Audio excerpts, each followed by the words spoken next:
पारादीप कुजंग एरसमार उपकूल इलाकारु कईछ गोटाई नेउथिले दुर्बृत्त माने भुवनेश्वर बेंगलुरु रे चढ़ा दाम रे बिक्री करुथिले। गोटिए बाइक एवं 19 टी कईछ जबत करबा सह जणे कईछ चोरा व्यापारी को गिरफ्त करा जायछि।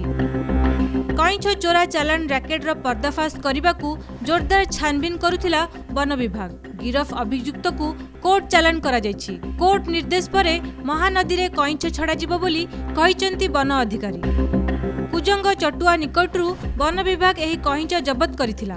बालीतुठ अंचलरू कईछ गुड़िक धरी पारादीप कटक भुवनेश्वर बेंगलुरु प्रभृति स्थान रे चोरा व्यापारी माने बिक्री करुथबा वन विभाग संदेह करिसंती।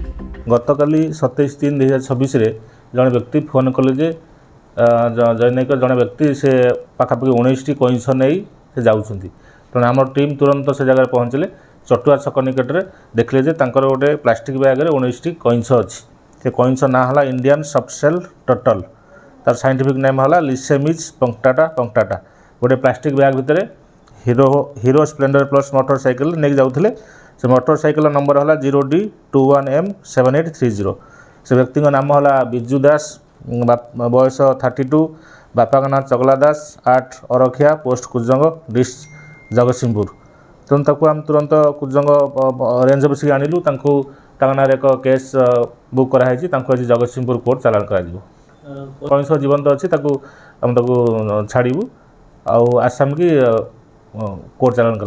सी कहते से बालीतुठ एरिया धरिकी आनी किसी बिक्री करते खाई था। तेणु पछरे कौन अच्छा बोली से कहना से पर्सनाली से निजे ही आनी ना। सी तो पाखर कि जना जाऊनी कि आम जेहेतु गोटे केस धराई आम फ्यूचर किए अच्छी कि ना निश्चय इनक्वारी करूँ जानू। जदि किसी भी थाए आम तुरंत कार्यानुष्ठान नबू।